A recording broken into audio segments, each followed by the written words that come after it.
welcome to the Diablo's Den, Corona Chronicles, episode number 15. I am your host, Jay Reason, and I'm here with the one and only Danny Diablo, a.k.a. Lordy Zach. What's up, everybody?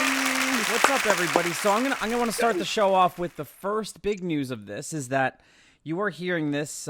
We are part of Sound Talent Media. Danny and I linked up with a really cool network of people.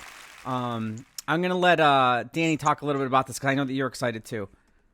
Shout out to Tim Bora, who's a good friend of mine, used to be my booking agent, went on tour with me, Scarhead. So I thought it's even to answer my phones after touring with me with Scarhead, I thought that he would never even answer the phone. Yeah, and But Tim fucking put us on. It's on. Yeah, so with a podcast. So Tim Bohr with a bunch of other crazy talented people teamed up and started this like innovative podcast network. And they've got some really great shows. They've got the Punk Rock MBA. They've got Axe to Grind, who you know that I'm a huge fan of. They got Hoya. Yeah, they got Hoya. Shout out Hoya at the Smoking Word. So they just got a ton of stuff, and we're really excited. Toby on there? Toby's not on there, but we are. He's competition then, right? I wouldn't say that, but yeah, he's competition. I wouldn't say down with our network. You're competition, all right? So Toby, how about Josh is on it? I also don't think so. Josh, you too. We're going at both of you guys. Toby and Josh, Diablo's Den #1. So, Toby, Josh, 2 and 3. So we're really excited. A lot of hard work has gone into putting this show. Again, Danny and I have done this the whole time with the 0 subscribers, just the two of us working. We don't put ads in this shit. We've done. Oh, go ahead. No, see, it's just me and you carry most of the weight. I wouldn't say that. It's very equal, man. But we definitely. We put a lot of stuff into making sure that up until recently now, we're fortunate enough to have been added into a network with Sound Talent Media and have some advertisers, but we always kept it real with you guys. We didn't want to put in a bunch of bullshit that we didn't want to get behind or believe in. So it's always been the two of us. So we're very excited. So shout out to Tim Bohr and Sound Talent Media and all the other shows. We are really excited to be joining. With that said, I think Danny and I are going to be trying to crank up the content. Might just be little quick things here and there. Danny's got some other shows that we're going to try to incorporate into the Diablo's Den podcasting overall, and maybe do some micro things, but we're going to grow this shit. We again, thank you guys so much for supporting us on YouTube and subscribing and rating us on Apple Podcasts and all that shit. I mean, it's been fucking awesome. So I just want to do a quick shout out on that. Danny, what else you got been going on, man? It's been a minute. We haven't done an episode in about a month because we were getting everything in order with getting the show onto Sound Talent Media and all this shit.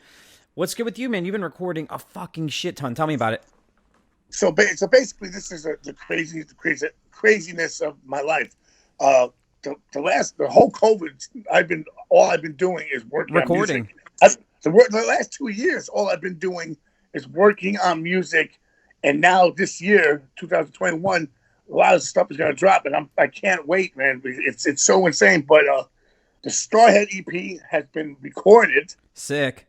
Bro, we got 5 songs and one we do Love on the Rocks, but a parody. Oh, sick. Okay. Yeah, so from Neil Diamond, which I love Neil. I love that song. I got a Neil Diamond tattoo from the Jazz Singer, the movie. Yeah, I love the jazz. Hold on, let's talk about the Jazz Singer because that shout out to my dad. And my grandfather used to watch that movie on HBO. But, I got the soundtrack here. It took me I went to the movie theater with this. Listen, that movie meant a lot to me. I was going to say probably for you because of the background. Give a little bit for people younger audience who don't know. Younger generation don't know what Neil Diamond is. Neil Diamond has more money than Jay-Z and fucking Puffy together. But tell a little bit about that movie, Danny, because I don't know if people have seen the film. So. Neil Diamond comes from an Orthodox Jewish family, which I came from. And the father's a cantor. His father's a cantor, and he was supposed to be a cantor too. Right, but he decided to go out late night and have a fucking funk soul band. Dude. And he would play all these places, clubs. Yo, stuff. We're coming to America's from that. The fucking. Yeah, we're coming to America. That's today. A hit. But I'm saying, then he goes. It tells the story of his life that he went out to California to become a. He wrote jingles. Yeah, he goes he meets the girl. The business, meets these people, meets this girl, he falls in love. The girl's not Jewish, you know what that means. It gets crazy. and then dies of cancer. It was crazy shit. Crazy but shit. He comes back to New York and he's like, yeah, I did it, bro. Yep. It was the #1 song. And his father turns his back on him because he's dead to him. It's a sad song, but I thought about that. My father, is from Brooklyn. He's a hard Jew. So my father's from Brooklyn. He's a hard Jew, East New York. So I told my family it was hard. It was like drugs in the movie, alcoholism, fucking it was just crazy. You know, I guess yeah, solid movie. See the jazz thing, everyone. If you want to, it's the same comparison to the NWA movie. You know what I mean? To me, it was a real life shit. You know what I mean? I love that movie, and I love that we're talking about that movie. Like I said, the soundtrack is amazing. A lot of Neil Diamond hits. Soundtrack's fucking beautiful. You know? Yep. Sick. So the other thing that was really interesting this week. Well, hold on. Let's stick with you recording because you're gonna leak. You're gonna leak here for the first time with the guest spots on the recording on the Scarhead EP, right? Oh, yeah. So basically, so we did fucking 5 hard. What it sounds like the Drugs My Sex EP. Sick. But it has a flavor. I had Zach and Dimmy are the ones who both. Me, Zach, and Dimmy wrote all the music. You know? So basically, we wrote the music. Zach plays guitar and bass. Dimmy plays drums. It's so insane that I'm so happy that 2021 needed something like this. Hard as fuck. We don't give a fuck. It's on. So the only people involved with this, we get like the thing. I'm gonna say 3 bands. I'm not gonna tell you who they are, but I say the 3 bands. Yeah. One band's called Rancid.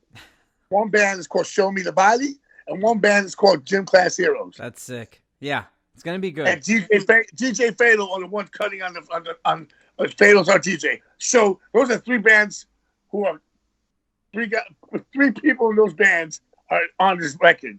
Are going to be on this record. So that's all I have to say to the next episode.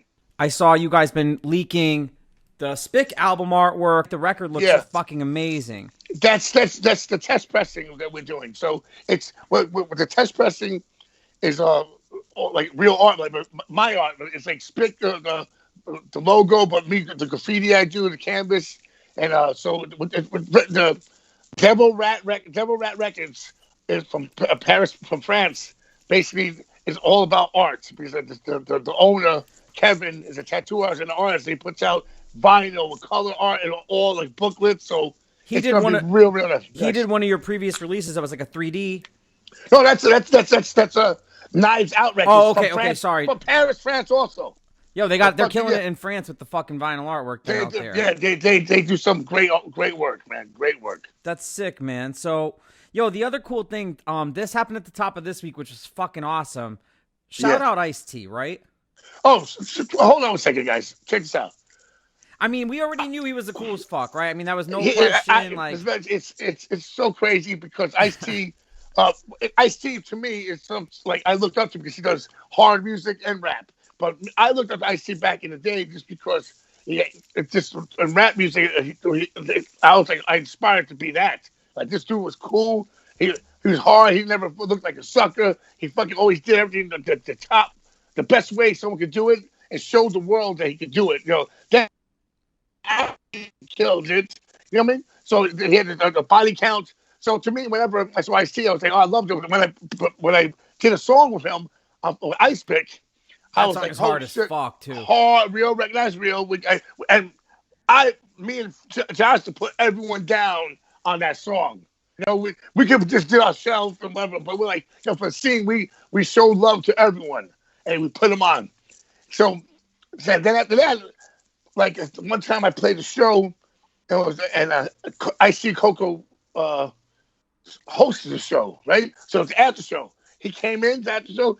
Everyone was there, like Cassidy, all these rappers. And they were like, "Yo, Ice." Yeah, you've shared this story before. Came up to me and was like, "Yo, Diablo, hug me." And ever since that day, we've been cool with each other. I sent him a whole bunch of New York hardcore streetwear clothing. He sent me a picture back. He sent me a picture back. And I didn't say anything. I said, "Thank you, brother." Wherever. Then all of a sudden, I see Good Day New York, and he's wearing it. He's wearing it. He goes to New York hardcore. Yo, check this out. I'm going to drop it into the YouTube here. So if you guys are just listening to us on audio, make sure you hop over to YouTube so you can watch that. So huge shout out again to Ice-T for, Ice, love you, my brother. I hope you hear this, thank you so much. I hope you hear this because Danny was super happy you made his day. So, world. I got a couple cool things to announce that I want to share here first. Please tell me. Please tell me, Jay. All right, so let's start with the first one that I'm the most excited about, and this is Tell me. I'm gonna share it here first. No one knows this one yet. We haven't even sent out the press release. So I know that you're a big fan, and I'm a big Vision of Disorder fan and a Blood Simple fan. VOD. And a Blood Simple fan. But that said, we're both Tim Williams fans. Tim from VOD. Shout out to Tim. Shout out to Tim, which you are going to be hearing a lot more because we just signed Tim's new band called Rollin' Coffin to Static Era Records. The first single called Runaway is going to be out April 2nd, everywhere you stream music. So we're really excited. This shit is fucking hot. You're gonna. How's it sound? I mean, dude, listen. If you're a fan of Tim's voice, it's amazing. We cut a couple tracks. We got a couple things in the works. I don't want to give too much information I'm so happy for you. And I'm happy for fucking Tim. Yeah, I gotta say, man, I'm saying it here, and this is no, I don't give a fuck. Like, dude, as a kid growing up, I was a fan of Danny's and a fan of Tim's, and man, to be able to work with you guys right now is fucking one of the coolest experiences. So thank you, for working with you, and I'm psyched to be working with Tim. So you'll be hearing more about Rollin' Coffin coming up. The other thing I would like to announce here too is that Static Era is also doing the exclusive. Marauder -1. We're doing the cassette version. So the demos. That's dope. The demos. So shout out real quick to Mike from Brick by Brick. Upstate Records. Upstate Records and Mario Upstate for connecting the dots and helping us get that done. I want to give a big shout out to those guys. They got the vinyl coming out. They got the CD and shit, and we got a little bit of we got to get involved on that and do something really cool. So we're doing a cassette. And I'm really excited about that. So it's gonna look cool. I'm just wrapping up the artwork for that. We're doing I'm gonna give the details here on Diablo's Done first. We're gonna do 250 cassettes first, 2 different colors. You'll be able to get that on StaticEraRecords.com starting March 12th. So next week. And then the last news I want to share on Static Era is that a long record, this record, Dismay. I don't know if you remember Dismay, the Connecticut band. Ian, rest in peace. Rest in peace. Well, listen to this. So I want to share this with you, and I just shared this today for the first time that I had our brother Zeus, shout out Zeus. Hard. Yo, so I got him to remaster Dismay in Doubt, and that's coming out for the first time on streaming on March 26th, bro. Record has been out of print for 20 years, has not been able to get done. I would love to shout out Jimmy from Dismay for helping us get everything done. So for Ian, for Connecticut, for the memories of everybody, man. So that's what I've been working on. Shout out Dismay. Yo, the record sounds amazing, dude. Zeus crushed it. Wait, it does. I mean, if you heard it years ago and you loved it, it sounds fucking insane, dude. It's so insane. Rest in peace, Ian, because like when I first met him, we had beef. Oh, really? Oh, yes. No, like I stepped to Ian because they was like, I came to Ground Thorns and all those guys. I stepped to him. Then later on, like, he played CBG. He said, we played CBG. So what's up? And he's with his son. And I remember he brought his son, and we were like, oh, what's up? We hugged each other. It was cool. Well, it's funny, too, because like the band, it's very similar, like groovy, kind of like, it's cool. Like the record sounds great, man. So I'm really excited. Shout out, bro. That's really cool, bro. It's taken us over a year to get it done, E. So I'm very excited, man, to bring that on streaming, dude. So again, I'm over here. We got the store. We got everything, man. So let's get into that. So I just want to share some Static Era news here first, because if I can't fucking share here, where am I going to share first? You're supposed to share here. This is your show, bro. I'd like to give a shout out to. I was going to say, you got a couple things going on. What are you working on? So what I'm working on right now, basically, I'm finishing the Spick record. I tell you that. We're doing an album called Spectacular, and we're doing a 4-song 10-inch. That's cool. Yeah, that's called Spickalicious.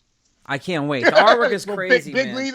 We're Big Lito and Joe Fado, Harry Potter, who's played Harry from 25 to Life. He does most of the beats. You know what I mean? So now, and you just signed. Now you were saying you just signed one of these cats, right? To Force 5. Who's your new signing? Oh shit! Yeah. So share that, because you got some news you want to share here too. I want to share this. So basically, Joe Fado, who Joe Fado's a hip hop legend. Yep. Live at the barbecue with Nas. He's the one who put Nas on. You know what I mean? Like so.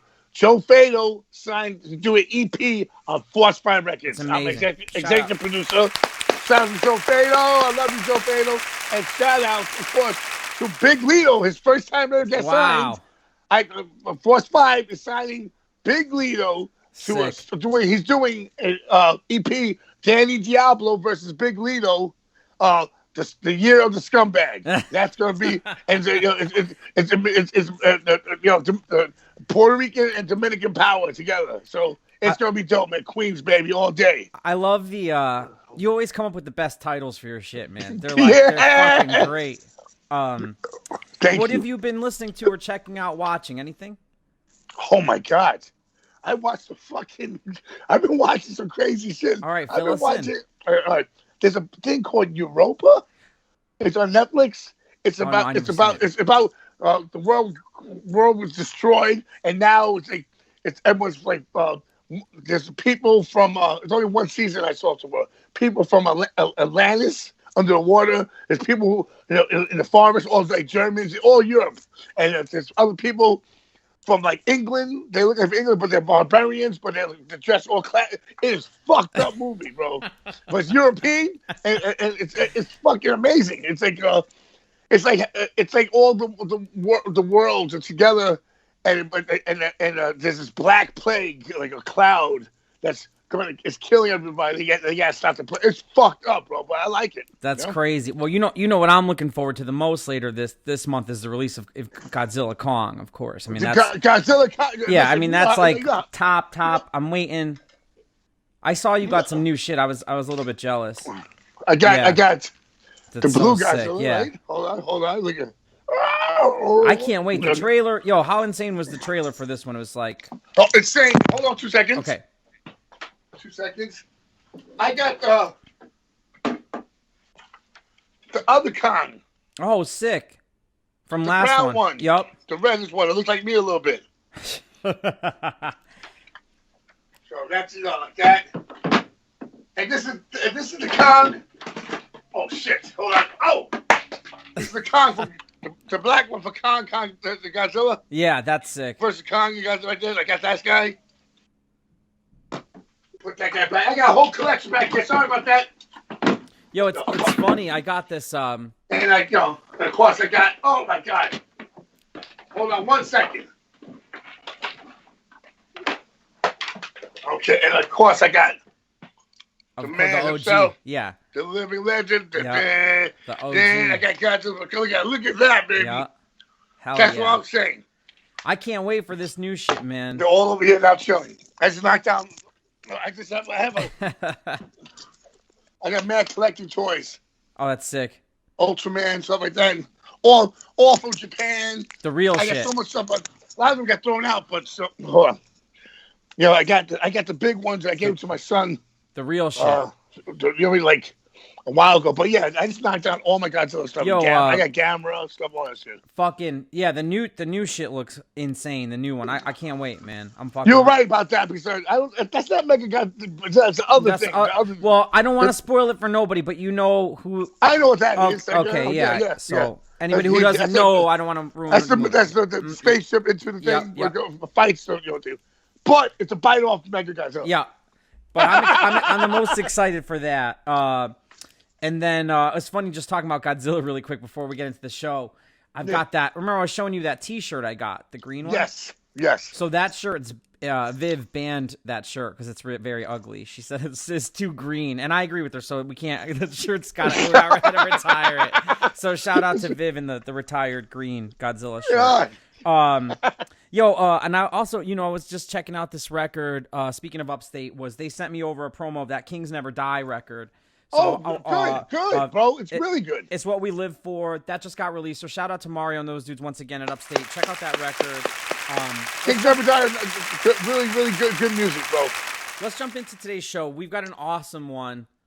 Our first guest, I'm really excited about. I feel like I say that every time. I'm really excited about, but I am because our show is so dope. If you're familiar with YouTube, you've probably seen this dude pop up a bunch in your videos. But Finn Mckenty from Punk Rock MBA, one of the coolest dudes I've gotten to know over the past couple of years. Good guy, man. Isaac just did his podcast and shit. So we're going to have him on. Give us 1 second, and we're going to have him jump in. We're back with our first guest of the night. I want to welcome one of my favorite YouTubers who I've been watching for a couple of years now, I think. Randomly started showing up in all my videos, and I hit him up on email. We've kind of became some friends, and Here we are. We're excited to have him on the show. I want to welcome Finn Mckenty from Punk Rock MBA. Yeah. Thanks for having me. Hey, Finn, thank you so much for joining us. This was really cool because I know that Danny just did your show, which was awesome. Anybody who hasn't heard Thank you so much for that. please check that out. We'll have links and everything for that. But we were psyched to get you on our show because, dude, I listen to so much of your content, and I'm dying to pick your brain for once and kind of reverse it on you because I feel like I know you from listening to the podcast, your YouTube, all of these things. So, again, thank you so much for joining us. Of course. I got to ask you, the first thing I always like to ask is, how did you decide that you wanted to interview Danny for your show outside of the obvious, infamous answers? There's got to be something there because most of the things you do are pretty well researched, should I say? Yeah. Well, I would like to think that I am able to kind of look past the surface level stuff in just life in general. And obviously it's weird to say Danny because, I've known you as music for like 25 years. But obviously there's all the stories and the, blah, blah, blah, and all that stuff's cool and whatnot. But my introduction to him was Train Yard Blues, which is really not like that at all. It's totally like, it's so funny that when people hear Train Yard Blues, let's say like now new fans, they hear the Danny Diablo stuff and whatever, but when they hear Train Yard Blues, they're like, "Oh is my this God!" The same? They're like, "Is this the same person?" The lyrics, my girlfriend's always like, "Yeah, like the lyrics are so amazing and it's so like from the heart," and I'm like, that's the first lyrics I ever wrote.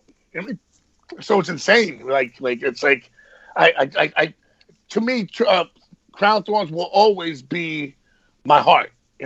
So I can't wait to do another Crown Thorns record. There's been a few times in my life, I forget the name of the song, but there's been a few times in my life where I've done something really fucking dumb, and I was like at the doctor or waiting for something to come in, and I heard the guess I'll have to learn the hard way again.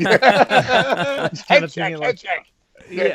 Head check. Yeah, and I'm just thinking like, fuck, please let me get away with this one. So I want to just jump right into the interview, Finn, because I think one of your paths is super interesting to me because I think a lot of people don't understand how much work actually goes into producing, say, one of your videos. I think a lot of people just assume it's like, I'm going to throw a video up, I'm going to start this channel, I'm going to get 1 million views, I'm going to make all this money. I mean, am I correct in sort of assuming that that's sort of the norm? Well, I think people know that it's work to do YouTube. Maybe they don't. I don't know. But it's kind of, I guess, to give people an idea, I would say I probably put into the video itself, I probably put somewhere around, 12 hours of work or something into each one. And then on top of that, it's just like, being in a band or something, there's, posting on social media and responding to comments and all that other shit that, takes up more time. And I consider that all part of the same thing because I wouldn't be able to, make the videos without doing that stuff because it's, interacting with people and stuff. That's how I learn what people want and what they think. And sometimes they, I'm sure this happens to you guys, like 10 people tell me to check out some band and I'm like, all right, I need to check these guys out. And then I do. And it's, I understand why and all that stuff. So, and then obviously like, it's just being around the scene for so long. All that's all a product of it. Like I couldn't make the videos that I do without, seeing Earth Crisis 25 years ago or whatever. Well, you know what I mean? And that's one of the things I enjoy the most about your videos is that it's like it's super genuine. It's like you can tell that you're like a hardcore dude who's gone to like a bunch of the same shows that we have. And again, it was really interesting to me because I can't remember the first video I watched of yours, but again, I was probably watching, some kind of live video and it, the algorithm started kicking in and I subscribed and I was like, this is pretty cool. I had a ton of really good content. And again, I still remember reaching out to you with my first email, kind of just like being like, your stuff's awesome. And we were talking about music and, it was just really cool because there was not a lot of content, or at least not in front of my face, that it was in our sort of scene like that, you know? It seems like when you speak, like when the first time I saw you, you were speaking and talking about 90s hardcore. And I was like, what? Oh, and then Jay was like, it's Finn. And I was like, like he's telling, like it caught my eye and I sat down. I was kept on watching and watching. And I was like, this is like something like someone that is telling the new people what was going on in the 90s. And it's cool. A lot of people don't talk about that stuff. I mean, a lot of people just talk about what's going on now, and it's cool to see, like, even the pop punk stuff. It's cool because, like, I was part of that situation somehow because of Travis Barker and all the stuff. I was involved with the transplants. So it's really that whole scene that, like, it was cool. You know what I mean? So like. And for anybody who hasn't watched Finn's videos yet, I mean, they're made in such a digestible way, which is another reason I can enjoy them, is like, you don't need to devote a whole bunch of time. You know, like, I know something like our show, it's a sit down, we watch, you know, you have to kind of sit down and take it in, but Finn has these really great things. Finn, when you were launching your show, like your channel, was that something you were conscious of, was like the lengths of videos and things you were going after versus, say, you know, trying to create these more drawn out, longer videos? Well, I had to try a few things to kind of figure out what works. Part of that is like the YouTube algorithm. It rewards longer videos up to a point, because, you know, the longer you stay on the site, the more ads they can show you, the more money they make. So they want you to make longer videos. So that's kind of how I arrived on it in part, but also just like, I remember watching like MTV News back in the day, or MTV Raps, or any of those like kind of shows where, you know, you'd be really excited to like sit down and watch Headbangers Ball every week and find out what's going on and stuff. And that's kind of what I sort of want it to be, or a zine for that matter. Like, I think the way that I discovered a lot of the New York bands was from that zine In Effect, which... Oh, cool. Yeah, In Effect. Chris is the band. Yeah, I still talk to him sometimes on Facebook. That's good. Yeah, that was like my window into New York, because I lived in Seattle, and back then, especially like 94, 95 in Seattle, there was nobody in Seattle was aware of anything happening in New York, really. You know, I'm not saying that I'm so smart. I bought it at Tower just like anybody else.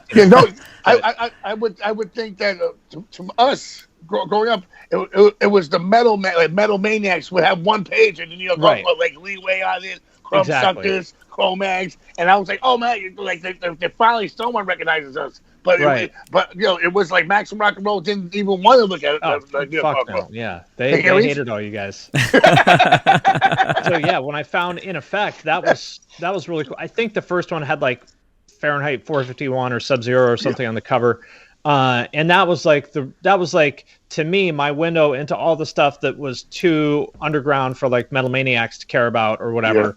You know, because the bands like Leeway and Cro-Mags and stuff, obviously great, but those were, you know, to me, like the big bands, you know. Yeah, definitely. And, you know, stuff like you guys was the next level below there. And so, you know, that's how I remember I really liked, you know, like Chris's band, I think he put it out, Cold Front.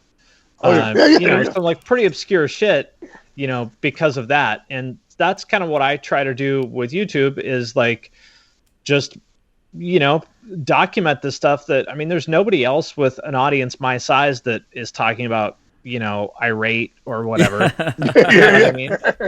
Yeah, that's one of the coolest things, man, again, about the channel is just how much different stuff you're exposed to. I mean, I'll say even for me, who's like, you know, I'm going to be 42 years old. Like, dude, just even hearing about the newer shit, I like to think I'm somebody who's exposed to as much stuff as possible. I mean, dude, the shit that I've heard about on your stuff, you know, like the emo rap revivals and all this shit, it's like, I can't necessarily like vibe with it, but I get it and I get why it's happening. You know, transplants though. Yeah.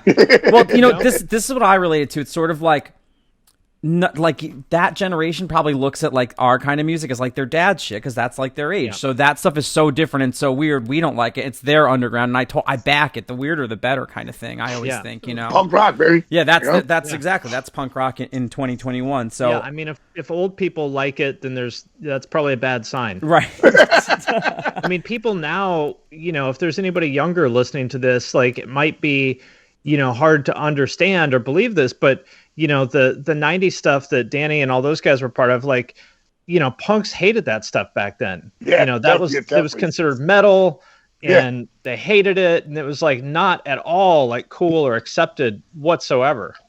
Definitely. Yeah, I definitely understand it, because like us growing up, like me growing up, me, Hoya from Madball, MQ, we were like the punk rock kids. We were like hardcore kids, almost like hip hop influence, but with street kids. And like Craig Satari said, he blames me for ruining hardcore, and I brought everyone from Queens, all my friends that grew up, to all the shows. So it was like all different characters. It was funny, and they really loved the music. You know? They got into the music. These guys, and these guys were psychos. You know? So, but they would like, look at punk rock guy with a crash shirt on, like, all doped up. We'd be like, look at this piece of shit. You know what I mean?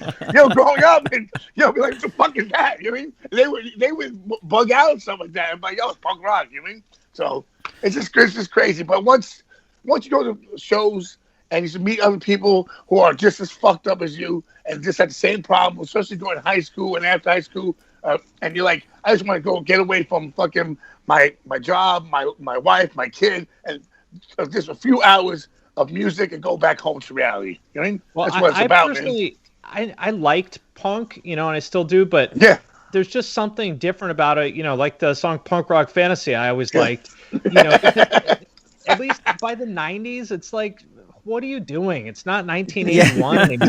You know what I mean? You're just like, this is just like cosplaying as like, the guy from Discharge. Like, what are you doing? I know Discharge, TBH, the Crass, Exploited. Those are all the patch bands. Yeah, but those bands were like cool. But it's like, do you need to be doing that in 1993? No. and those guys, Discharge changed the sound of the world with the guitar tone. So it's like metal guitar and punk. You know what I mean? So it was cool as fuck, man. Right? So I want to talk a little bit too about Finn. For those who might not be familiar, before, or I don't know if you still do it, but before jumping into YouTube, you did audio software stuff with music, and you worked on some pretty cool stuff. Tell us a little bit about that sort of journey and kind of what was involved in that, because you've worked with some really cool bands in that world. Yeah. Well, if anybody's familiar with a product called Nail the Mix, that's a thing I'm a partner in. So we every month we have a new mixer on and a new band on. You get the actual multi-track files from the retail album, like it's like straight off their hard drive. So we've had cool. I don't know, we've had like Dillinger on, Day to Remember, Bring Me the Horizon, Fall Out Boy, Lamb of God, Suicide Silence, Gojira, awesome. Like all the kind of big names and the producers along with those who are all brilliant. Andrew Wade and Steve Evans. He owes us a session. We had to make that one up, but tons of great people on. So I've been doing that since 2017. Before that, I worked for a company called Creative Live, which is an online education company for creative folks where, I guess to toot my own horn, the way that people do audio education now, like all the live streaming stuff you see, a lot of the YouTube kind of stuff. Like, I mean, we were the first company to do like live streaming audio education. I worked with like Periphery, Between the Buried and Me, had like Todd from Nails and Doc from God Forbid. Sick, yeah. And, I'm kind of drawing a blank at who else, but that's cool, man. I mean, you've done, like I said, I mean, you've done a lot of cool stuff in that space, which it was interesting to me again as the more that I was, gotten to, I don't want to say know you, but I feel like I've known you because I've listened to you and, taken in all your content. The more interested I was in kind of all the stuff that you've been a part of and how it seemed like a natural journey for you to be on YouTube. Did that at the time, like when you started it, did it feel like natural to you, or were you more just like, I think I'm going to try? Like, what was your kind of explain to me going into that space there? Well, I started out doing zines back in, back when I was a kid. I started my first fanzine when I was 14 or something, so like 92 or 93, something like that. And to me, and then I did those for years until they sort of stopped making sense, and I started doing blogs then because, blog is just a zine online. And then blogs kind of stopped being relevant, and I was like, well, I guess YouTube is the thing now. So to me, YouTube is just the same as the zines that I made when I was a kid, except it's a video. It's a visual. Yeah, I actually like when you're in a fanzine when you back in the day when you used to read it and they say something, you're like, yo, did he say? It's almost like you're like, what do you mean? But when you say something, right, you can see when you see when you're sarcastic, it's funny, so you'll start laughing. But when you see when it's serious too, so that's good. It's like plus the kids nowadays, their attention spans are like this, man. They're not gonna sit there and read through a zine. You know what I mean? You know what I'm saying? And me getting older, I can't fucking see shit without putting like glasses on. So I'm happy to see fucking YouTube things, right? So it's cool. Well, and it's cool Yeah, too because I mean, oh, go ahead, Finn. Well, it's the same kind of thing that I wanted to do when I was a kid with zines. Is the reason I started doing it is because I was into like basically at the time what was sort of an obscure set of things. I was into like hardcore, death metal, and graffiti, which back then it was not common to be into those three things. Now I guess that's pretty normal, but in '93 it wasn't. And I was like, well, if nobody else is going to talk about this stuff, I guess I will. And that's the same thing I do now. If like there's some cool artist, that I think is doing something interesting, then I'm going to talk about them because nobody else is. And it's just strange to me that like with hardcore, there's this weird gap of like, history that nobody talks about. There's a million fucking documentaries about Cro-Mags and AF and all the kind of 80s New York bands, which obviously are legendary and deserve to have documentaries made about them. But it's like it stops in like 1989. Like nobody even talks about Madball, like in the media. It's you know what it is. I could talk about this, make you guys laugh. Yeah, please do. I'll tell the real story why this shit happened with this. In New York City, the old bands, and Nazi Front, Sheer Terror, Murphy's Law, all those guys, they changed the world for us. I mean, then we came out, and when we came out, it was a whole different world. It was way more dangerous. I mean, it was just crazy. But we were more into the graffiti, and we were more into like the street shit. We were street, like they say, these guys talk about street stuff, but we were like real street kids. You know what I mean? Yeah. And I really think that in 1995, Frank Pavich did the documentary New York Hardcore Package thing, and it was cool. It was fucking cool, but it was like only a little part of that thing. You know what I mean? We were at Crown Thorns when they captured a little bit of the craziness in it. You know what I mean? But Drew Stone came out with his, and it was like, everyone's gonna be like they should have done this, they should have that. And I tell them, like, if you can do better, then do it. You know what I mean? Don't get mad at the guys who did it. You know what I mean? Like, then do your own. But the thing is, like, Scarhead, Madball, VOD, all the Bulldoze, there should be a thing on the music. You know, like VOD was a really big band back then. They had a song with Phil from Pantera. They were huge. Finn, we just announced. Nobody talks about them now. We just announced at the top of this show. I just signed Tim Williams' new band to my label, so we're doing a new EP. Oh, cool. But I'm with I had said that I'm a huge fan of those bands because that's my era, sort of like when I first started getting into shows and like to work with him and do a show with Danny. It's like it blows my mind, kind of. But people get upset. I don't know that I'm the person necessarily to tell that story because I'm from Seattle, but it's like again, if nobody else is going to talk about VOD, then I guess I will.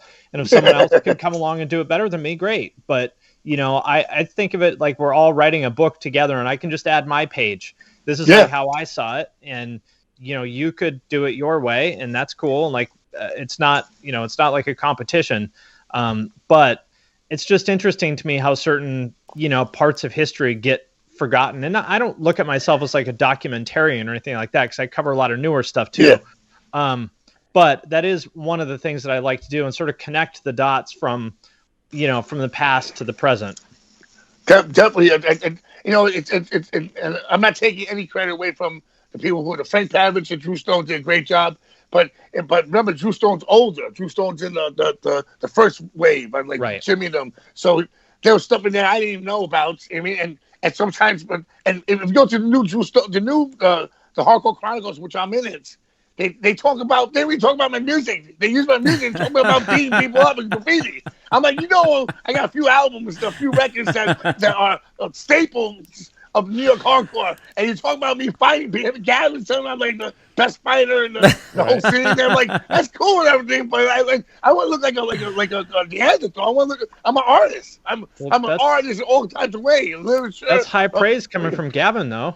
Yeah, I know.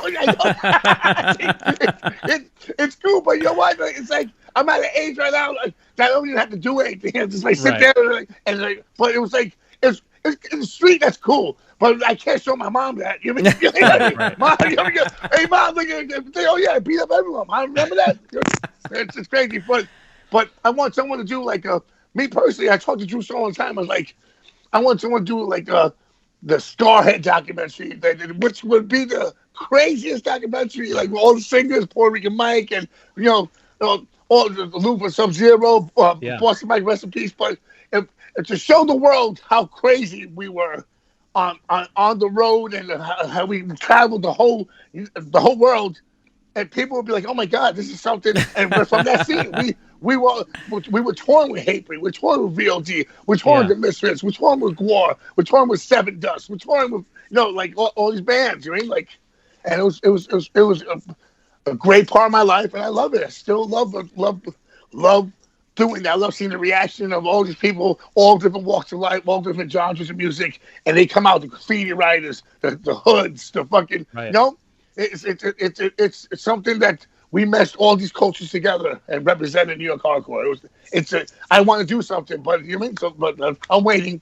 It makes me happy that for whatever I can do, I did a video about New York hardcore, which I felt weird about doing because, again, it's not really my scene, but I'm like, well, I'm going to do it. That has like 330,000 views now, which is 330,000 people awesome. That heard me talk about Scarhead and all these other bands. Thank you so much. Thank you. That, probably the majority of those people weren't familiar with all that stuff. So if there's anything I can do, then that's cool. And so it makes me happy that there's people like you and Hoya that noticed it and thought it was well done. Thank you so much about that. Yeah, man, your channel is super well done. Before we let you go, Finn, I want to talk quick. You started a podcast at the end of was it at the middle of last year or January of 2020? So January 2020. Yeah, 2020. Tell us a little bit about the podcast. Was that just a natural extension of what you were doing with YouTube? Mm-hmm. Or, I mean, I know you have a producer, and it's done very, very well, man. So tell our audience a little bit about that. We just joined up with you guys on Sound Talent Media, so we're very excited. So shout out to those guys. It's going to be a huge help for us. How big is your team with you, Finn? How many people, like you have an editor? And how's that work? One person. If you guys need help, I'd be happy to connect you with her. She's great. She's just editor and producer. So basically, I record it and then I upload the stuff to Google Drive, and she does everything else. Sick. Oh, amazing! That's why I got Jay. Yeah. There you go. Tell us a little bit about starting that though, Finn, because it was pretty cool. I mean, it felt like, I mean, as a viewer, it was like, wow, this dude's already doing that and now doing this. I felt like it was taking on a lot of work there for you as a viewer. What does that feel like for you? Well, the podcast is a way for me to kind of talk in obviously more depth, but also about different stuff. I consider myself a business guy more than shout out to your second guy. channel for those who don't know. Yeah, I mean, I went to school for business. That's what I spent the last 20 years on. There's a reason I didn't play in bands. It's because I was actually more passionate about, I'm not putting it down. It's just like, I'm more passionate about business, Yeah. And especially the sort of intersection of creativity and business, which, we all know how hard it is to do both of those things. To actually support yourself doing something creative is fucking hard. And I would like to think that I know a little bit about it. And, that's basically what the show is about. It's, just interviews with people who have found a way to, do something cool with themselves. It's musicians, YouTubers, entrepreneurs of some other kind. Like my friend Randall Pitch has a clothing company called Live Fit. It's like a fitness apparel brand. He's like a metalcore, Orange County, metalcore kind of kid. Sorry, Long Beach. Yeah. Just kind of wanted a way to sit down with those people and talk business a little bit more about hey, you got your clothing in PacSun. How exactly do you do that? Right. That's cool. Yeah. Who do you call? What's the pitch? What exactly do they want to hear? How do you find the buyer? Really just get into detail about all those things, because nobody tells you the details like that. Right. And that's the stuff that matters. Well, and that's one of the things I always like. Who do you contact at the label if you want to license something, and what do you tell them when you do? Yep. That's I always like that about your channel and your stories, because again, it always felt like it filled in the gaps in those things, and one of the things that Danny and I always talk about on our channel too is that there is all these little gaps in between the story. It's not just one day I woke up and then, that's kind of going back to my question to you is like, people probably see you and go like, "Oh, this dude just sits there in front of his cool scene and talks about hardcore and throws it up online," not really realizing that it's like you're like editing shit, you're writing shit down. Plus, but your own, you're doing your own job too. You have a whole life outside of this too. You have a whole life, and people understand. When people have kids or a significant other, shit gets crazy, bro. You're doing something. You know how people could be like, "Hey, you're not paying attention to me." I'm like, "Oh my god!" It's like I got finished. I'm sorry, baby. I gotta do the Scarhead song tomorrow. That shit. Shout out to Storm. Yeah, and I'm married, and I always put my wife first because. Because you have to. I've made that mistake before in the past, like a lot of people. And happy wife, happy life. Yep, exactly. That's exactly. it, bro. And I'm not crying about it. Obviously, I did printing for like 7 years, which sucks shit. That's like, standing in one place, breathing fumes, like punching holes in paper for 7 hours. So anything is better than that. But it is a lot of work. But it's like anything else. If you keep doing it, you're not going to get worse. You're only going to get better. Yeah, that's cool. That's cool, man. So, Finn, thank you so much for joining us tonight. Where can everybody find you online? Give a plug to your Instagram, the both YouTube channels. Your Patreon, too. The Patreon. Oh, yeah. Shout out your Patreon, too. Yes. Give everybody a rundown on where to find you. I'm business mind. Yes, thank you. Yeah.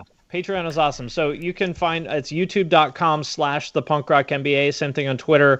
You can find me on Instagram. It's just my name, Finn Mckenty, FINNMCKENTY. Podcast and everything. I link to from there. Definitely check out my Patreon if you would like to support the stuff that I do, because that really does help a lot. And thanks very much for having me, and welcome. Anytime, my brother. Yeah, man. Finn, thank you so much. Finn, thanks so much for joining us, man. We were really excited to have you on, man. So big shout out to you, dude. And again, everybody should check out Finn online. Dude, thanks for having us on. Or thanks for coming on our show. Would you guys mind if I republish this audio on my podcast? Oh, no, we would love that. Do whatever you want, brother. Just to kind of cross-promote it? Yeah, that would help, dude. That'd be such a huge help, man. Thank you so much. Thank you. Cool. Thank you. Awesome. Thank you, Finn, so much. Thank you so much. It's on. I'm going to let Izak introduce our second guest tonight, because he was very excited about this. So, go ahead. Introduce our second guest tonight. All right. For me, there's a very special guest today, because he's like a big brother to me.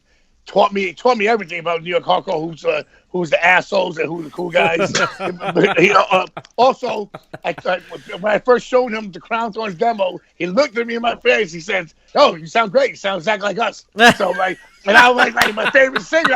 I was. He was like, "Oh, yeah, it's like my favorite singer, my best friend, my big brother." He's like, "Oh yeah, great. You sound like us." And I was like, "Yeah, you know what? Yeah, I do." But it was so funny for him to say it. The most truthful guy in the world will speak his mind no matter where he is. That's why I love you, Anthony. Anthony Comunale from Killing Time. Yeah, thank you, Anthony, for joining us, man. We are so happy to have you on today, man. How you been, man? How you been, about yourself? We usually start off the show with just kind of, catching up with everybody, seeing what's going on. What have you been listening to, man? What have you been getting into? Rocking anything good? Watching any music-wise? Music-wise? Just pretty much...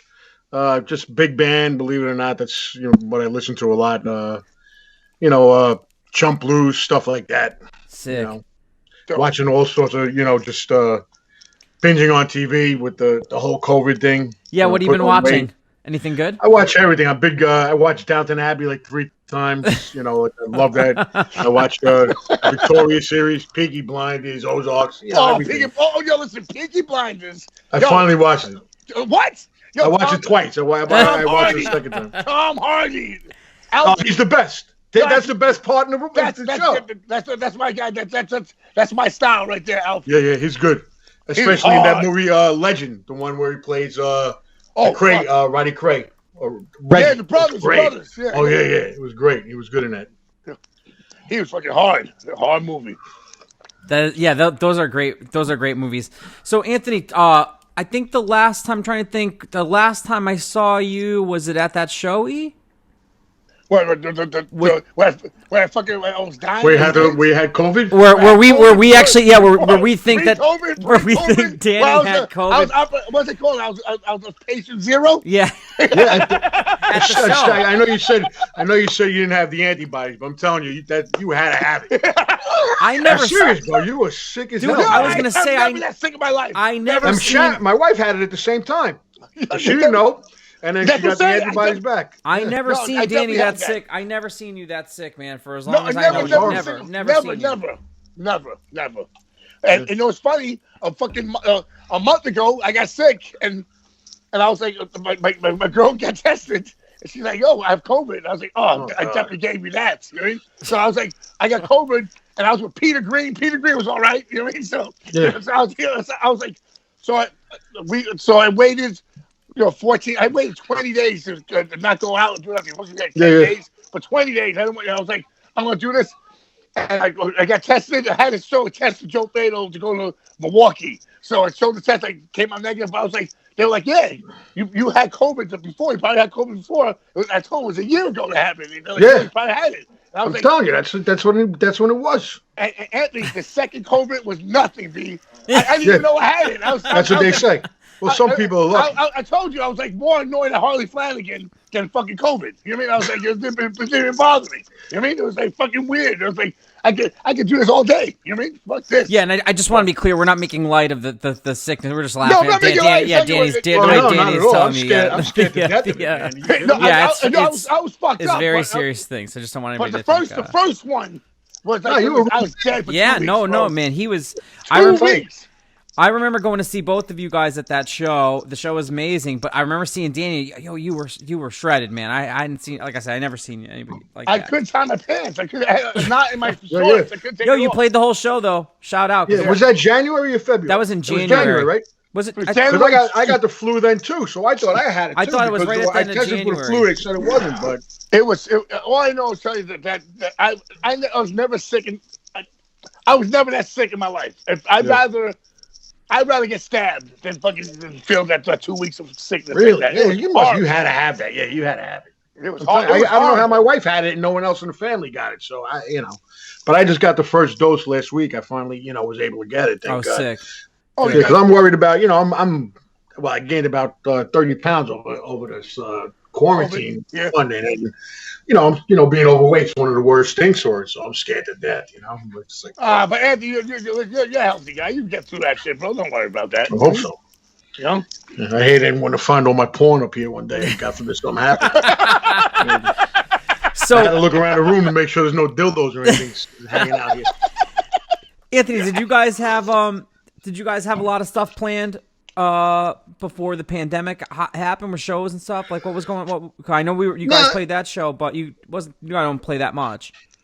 Well, it depends. When I'm drinking, I'm going everywhere. I'm all ready to go to Europe and everything. But then once I'm done drinking, I'm like going nowhere. Yeah.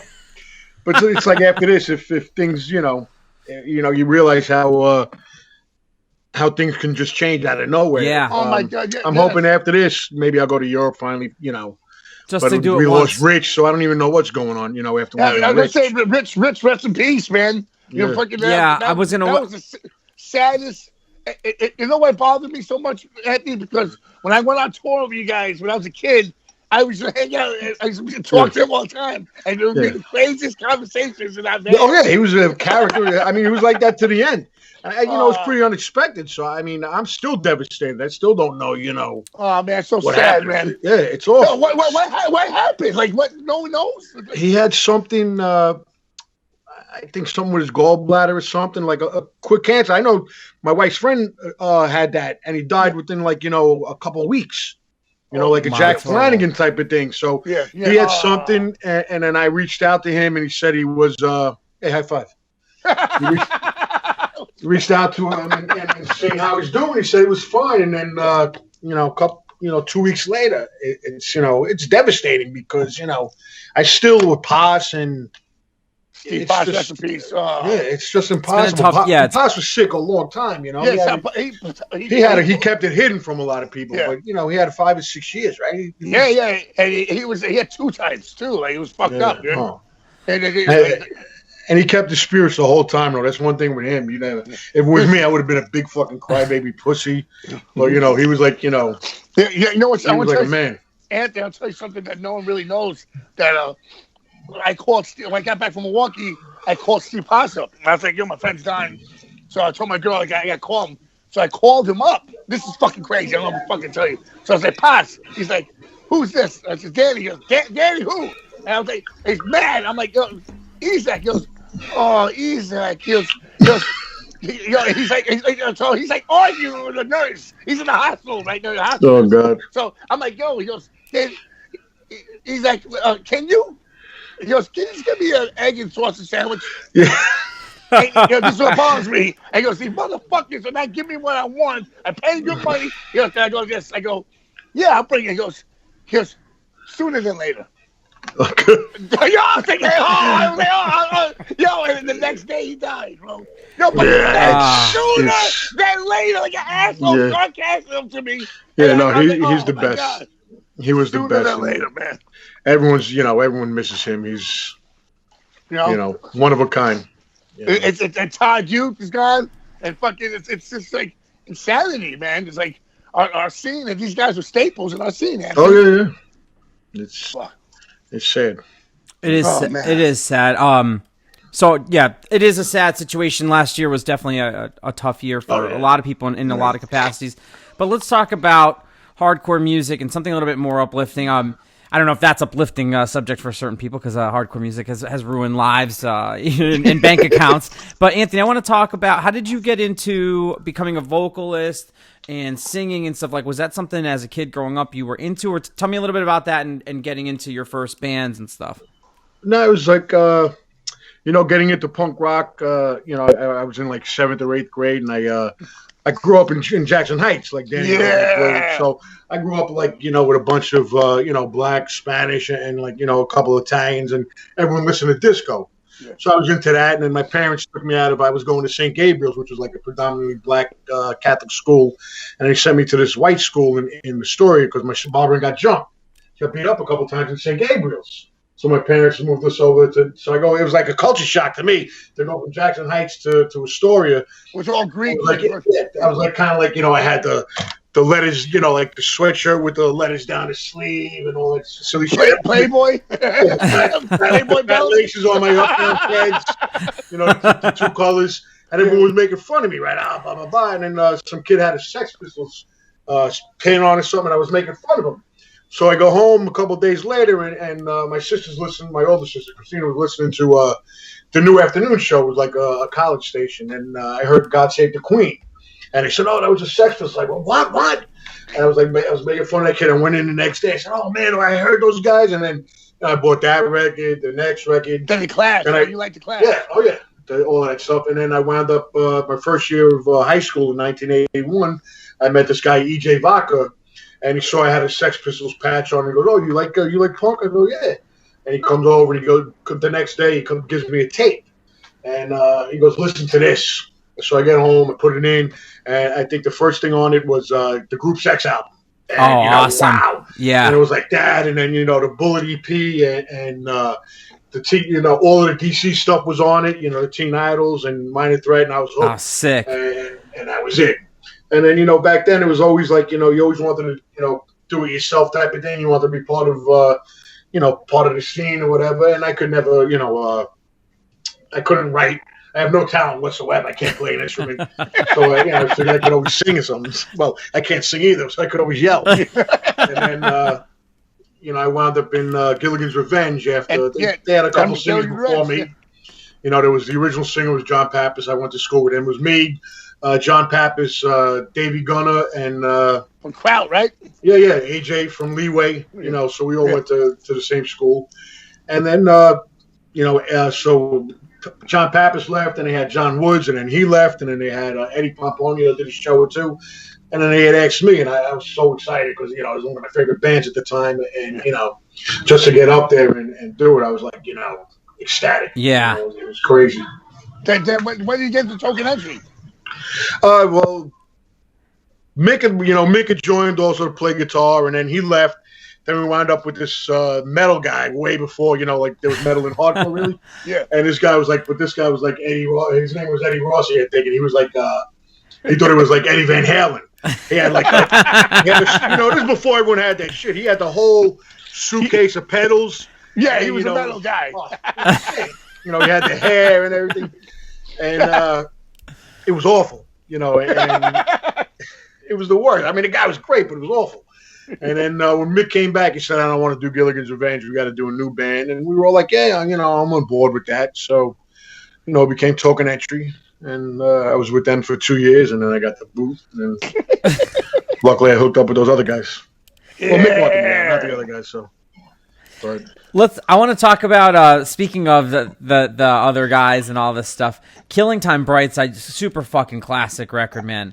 One of my favorites. Thank you. I mean, One of my favorites. I just recently opened a shop here in Connecticut, and we were spinning your record the past couple weekends, man. Like, record is a fucking classic. Like, Anthony, what can you tell our listeners? Like, what do you remember about like recording those songs and shit? Because again, that's an album that has resonated with fans for fucking years. I mean, it sounds as fresh today. Really? I mean, to me, I think so. Am I wrong, Dan? Listen, I bought that record on vinyl with Hoya and Numbers of Records in Jackson Heights. Yeah, I mean, but I'm saying it still sounds like a new Numbers of place? Records. Numbers of Records. Where was that?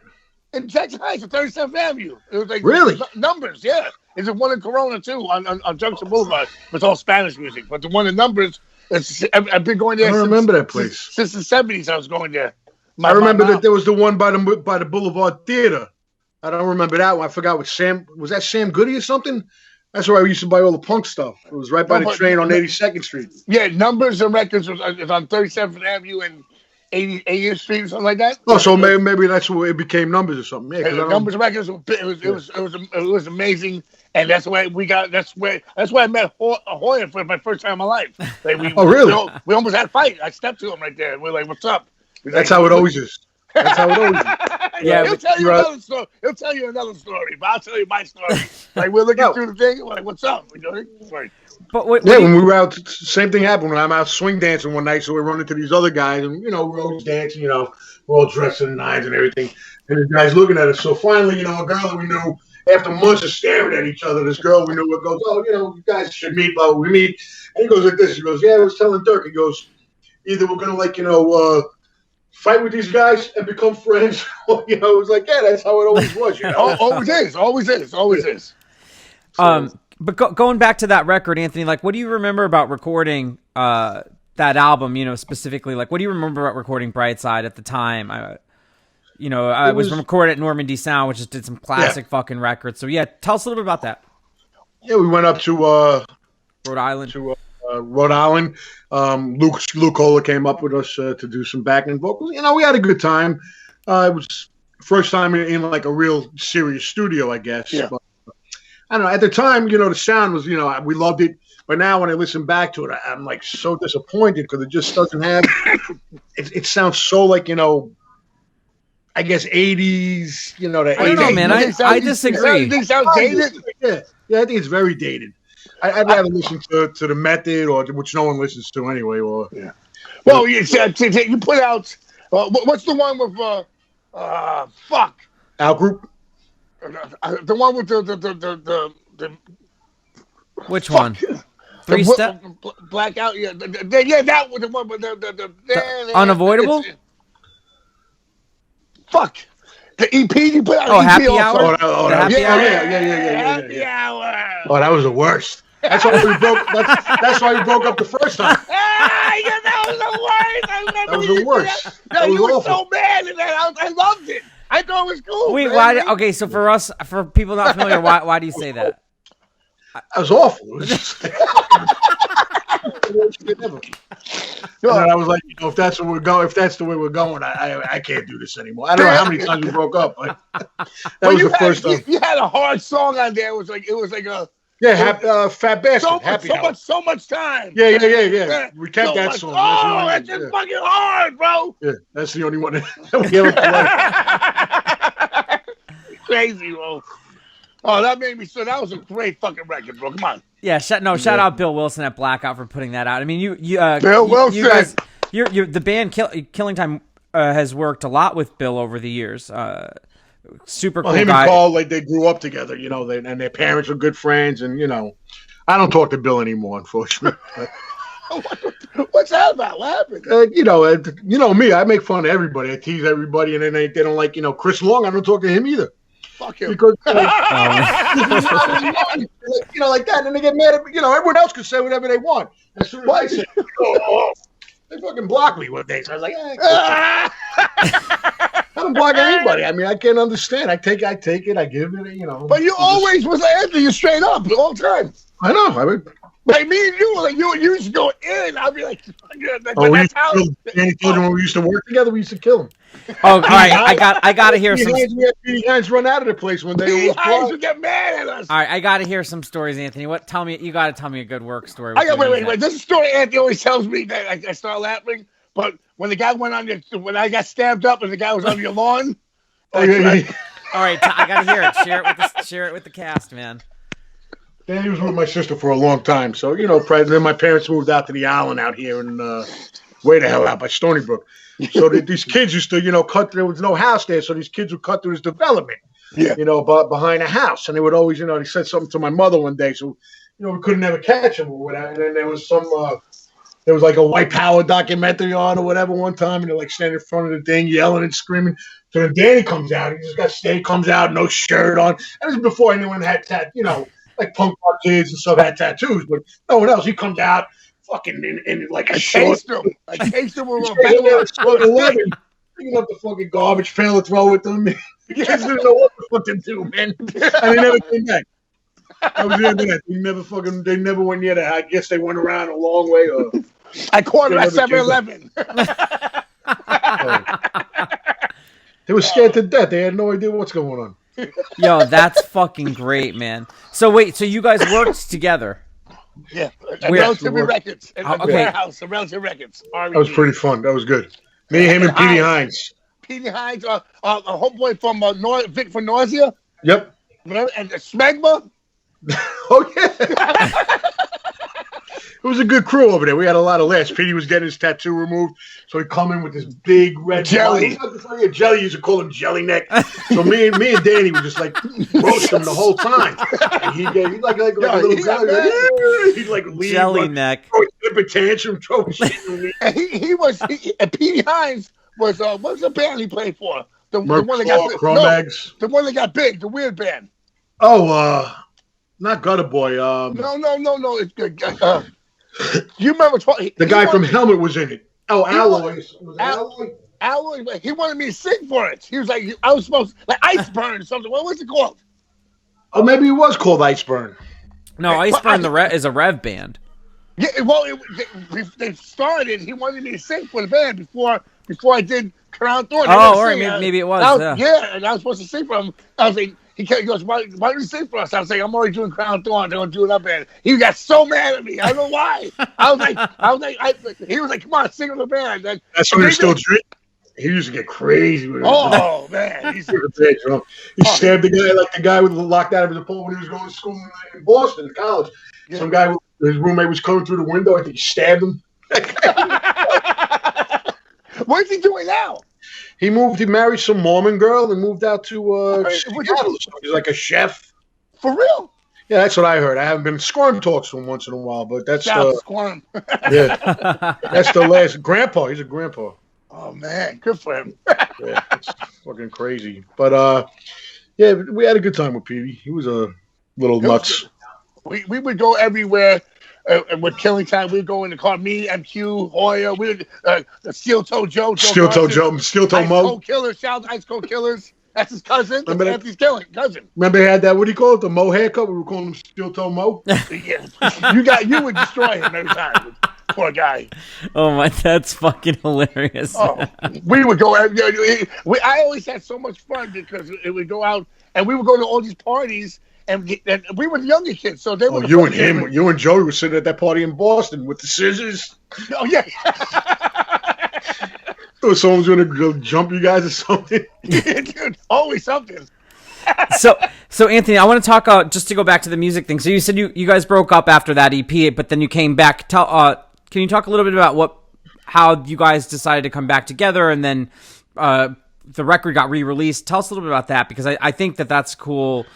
Kind of thing. I always enjoy it. You start to miss it, and I was still going to shows, hanging out, people, your friends and stuff, and you say, yeah, what, let's do a couple shows, see how it goes, and we did that, and then they had recorded another record, which I liked, and then we actually played a lot with those songs, and no one was into it. It was just like, Then you get bored. Not bored. It's just like you're not getting a response or whatever. You feel like you're beating a dead horse. So you just, call it quits again, because who's got this? Drago just became, got a job. I got my job. And, people had, didn't have the time for it anymore. Take a sabbatical. Next thing you know, you're back again, playing again. I always love it. It's like, it's such a chore. I don't know what Dan, I know he does it, he loves it, does it for a living. You got a lot of guys in. But I mean, for me, it's like, we're playing, and it's like, fuck, did I really book that show? I had like 20 minutes. I was ready to kill myself. I'm like, I see how you are. I don't want to go do this shit now. And then once you get there and you're hanging out with all right, your I'm friends, good. And it's like, then you don't want to leave. Then I'm the last guy to leave. Once you have a couple cocktails and you're playing, and everyone's, the crowd, you're feeding off everyone, because we're all friends. Everyone knows each other. It's just a blast. It's like a reunion. But when you guys came back in the mid '90s too, so like the record was reissued on Victory, which at the time was the biggest, probably like it was a big hardcore label. They had Scarhead, kind of Hatebreed was there, Earth Crisis, Snap, Warzone.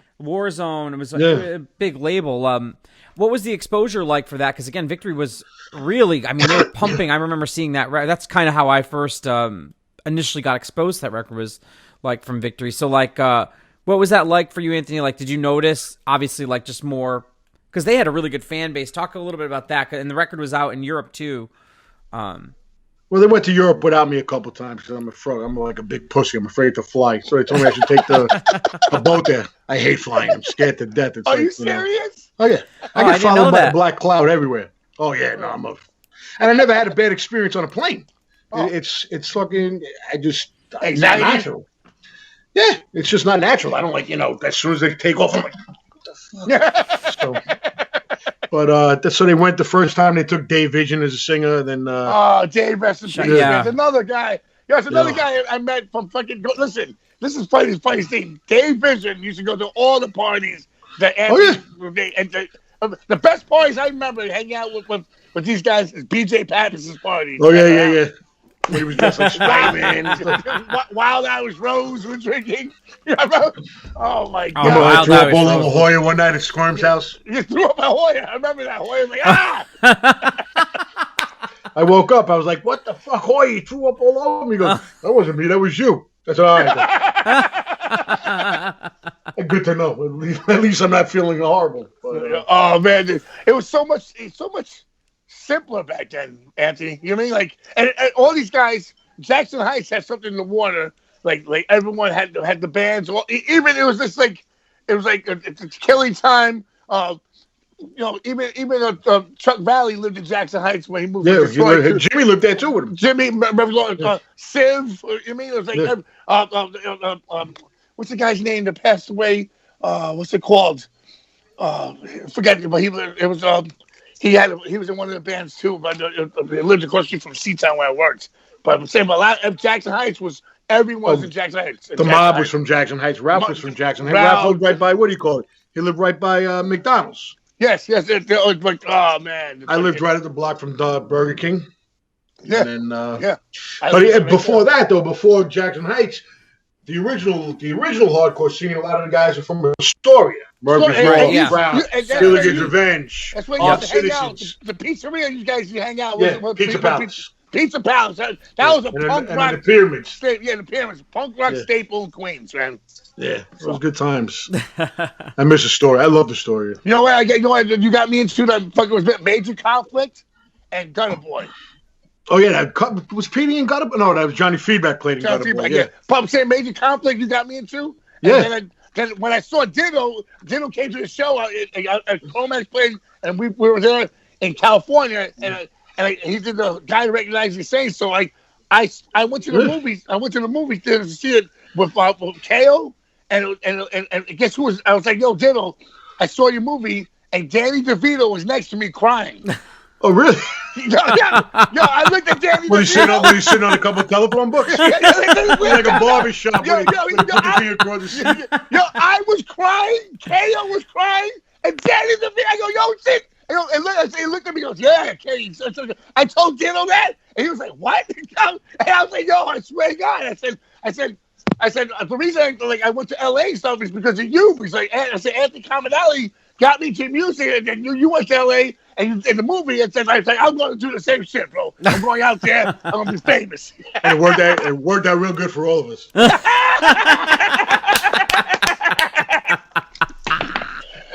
Ditto's doing good. Yeah, he's got to get us all in the movie. Yeah, he killed it. You make movies now? Yeah. I told you that.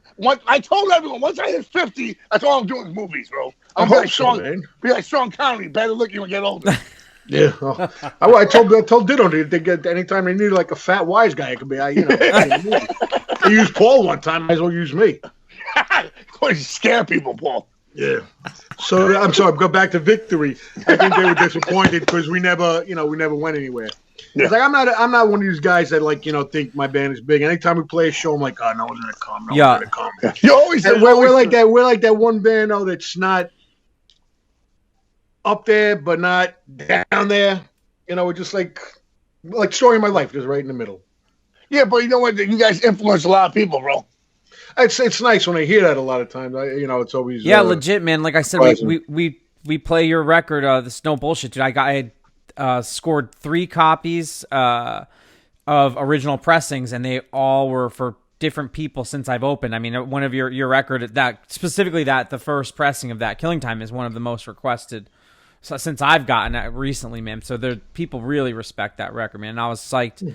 I told Danny to have you on and talk a little bit about just recording that record and talking about it, because it is cool, man. Like I said, it's interesting to me. You guys take these breaks and then come back, but the record has stayed with over the years. You know what I'm saying? It's very interesting to me. I just wish someone would listen to the other records, though, so we could play some other stuff. Yeah, I feel you, man, and I should probably be talking about that, but it's so funny because there's so much time that song. If I remember listening to it, that I remember going and recording Head Check. I guess I got to know the whole way. It's just basically that's your vocals, bro. You know what I mean? And the thing is, I always when I did Crown of Thorns. Years later, I did a Nothing But Tragedy EP, produced amazing, hard, but Bridge 9, no one gives a fuck. No one gives a fuck, bro. And it was 2 amazing songs. Yeah, those songs are awesome. When people hear them, that's amazing. I'm like, yeah. But no one listens to them. No one listens to them. That's what they want to do. They buy the first record or whatever, and that's it. They don't give a fuck. The band lives off of that.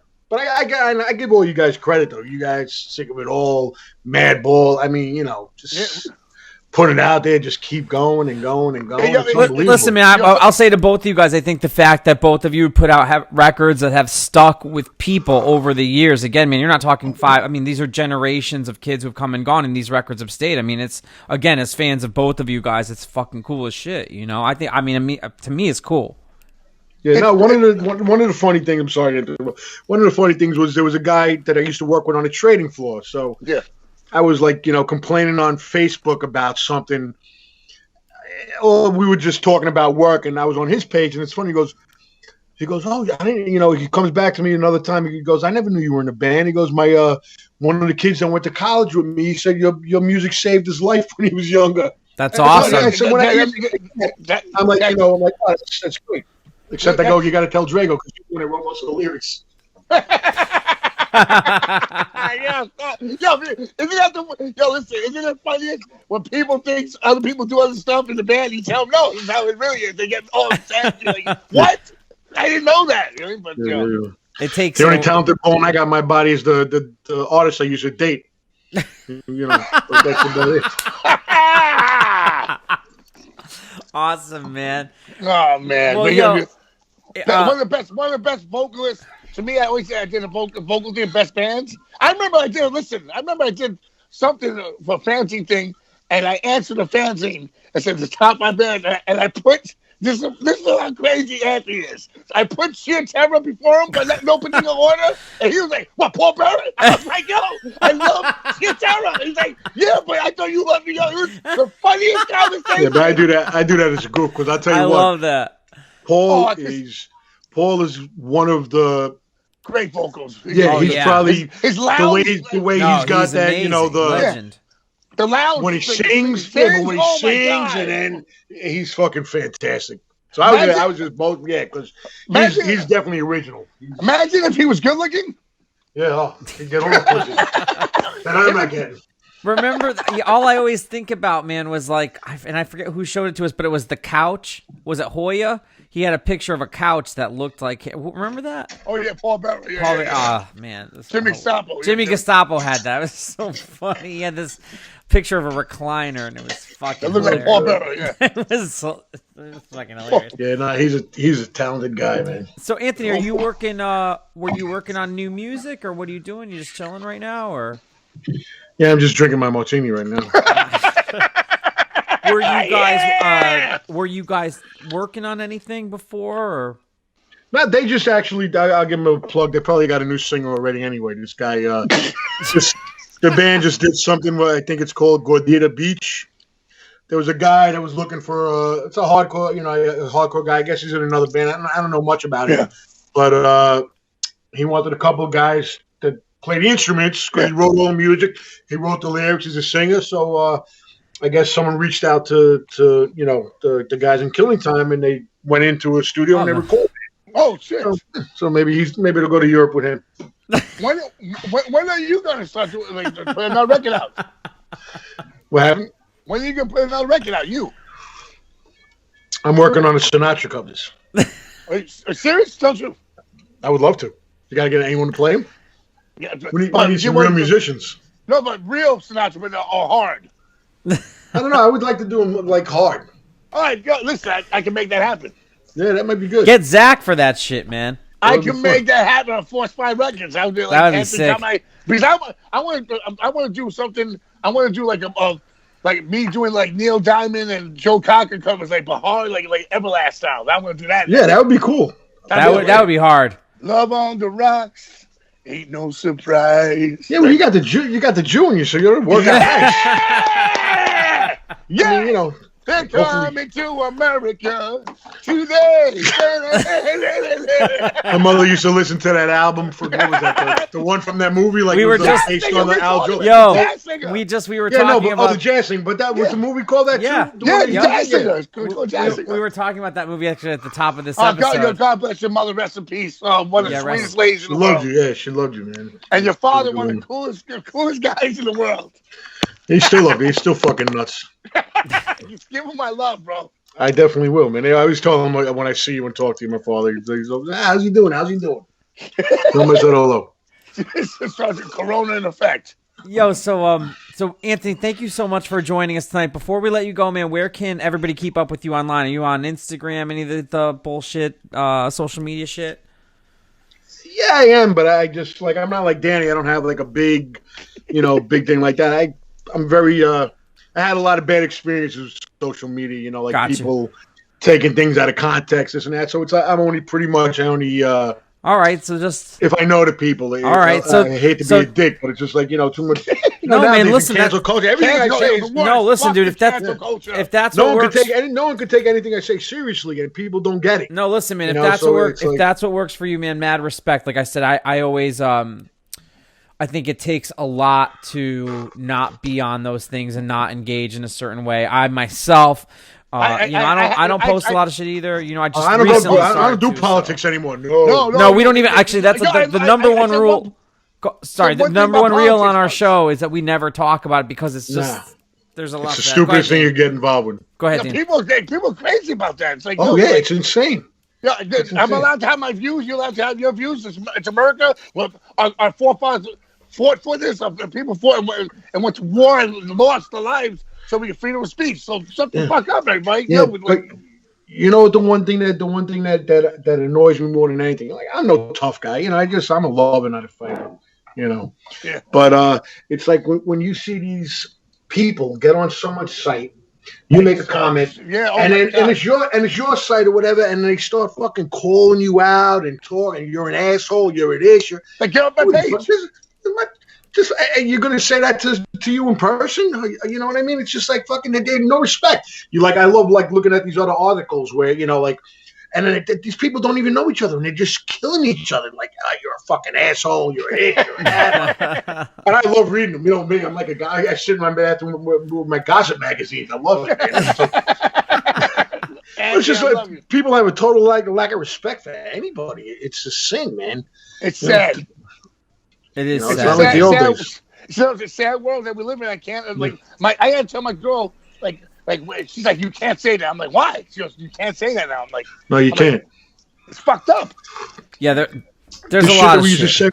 You can't say anymore. It's amazing. It's like when Sif said that stupid all lives matter, and that fucking girl lost her shit. You know? Yo, but you know what's fucked up? His whole band didn't even help him out. Yeah. That's fucked up. But that's why Carl and them were always amazed. They go like this: how come you and Paul Shitera get away with everything? Like, you say whatever. I said, I don't know. Maybe they know it's my humor. I don't know. Because I say the stupidest shit, and it's amazing that it doesn't come back to haunt me yet. Well, it's part of life, bro. You thank God. Well, listen. The one good thing is that anything goes on Diablo. Anything and everything goes on Diablo's Den. So our listeners know that, and everybody knows how to consume what we're talking about. So. That said, Anthony, I want to thank you so much for joining us tonight. Whoa. No, we can keep going, man. Go for it. I'm joking. All right. I got one quick question, though. Go ahead. It was great talking to you guys. I love it. I love this guy. He's like my little brother. You know, we grew up pretty much together. When are you going to do a Chia Pet?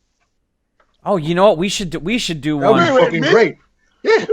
We should do one. You sell everything. You sell all that shit. You should do it, Danny. You know what? I'm gonna put you 10% in for that when I get my profits. Can you imagine? That'll be fucking perfect. You know what? We got like you got. We gotta find. I gotta find us a manufacturer to do that, and then we can. That's a good idea, Anthony. I like that. That would be a good one. That'd be fucking perfect. I'm doing that. Anthony, I'm doing that. After we get our limited edition Ewing shoe that I'm relentlessly working on for Dan Diablo. So I need to make that happen. We're gonna make a Chia Pet. So I wanna once again thank Anthony for coming on the show. I wanna thank our first guest, Finn, for joining us. Guys, thank you so much. Everybody keep subscribing to the YouTube. Check us out on Facebook. Keep subscribing to YouTube. Rate us on Apple and all the podcasting shit. I want to give once again a big shout out to all our guests. Thank you, Danny. Thank you, everybody. We'll catch you guys on the next one, guys. My best to your mom. Thank you. Thank you, Father. All right, thank you guys so much. Diablo's Den, Chronicles number 15. That's a wrap. Peace. Talk to you later. Knuckle dragging, pants be sagging, snorted like goats. Last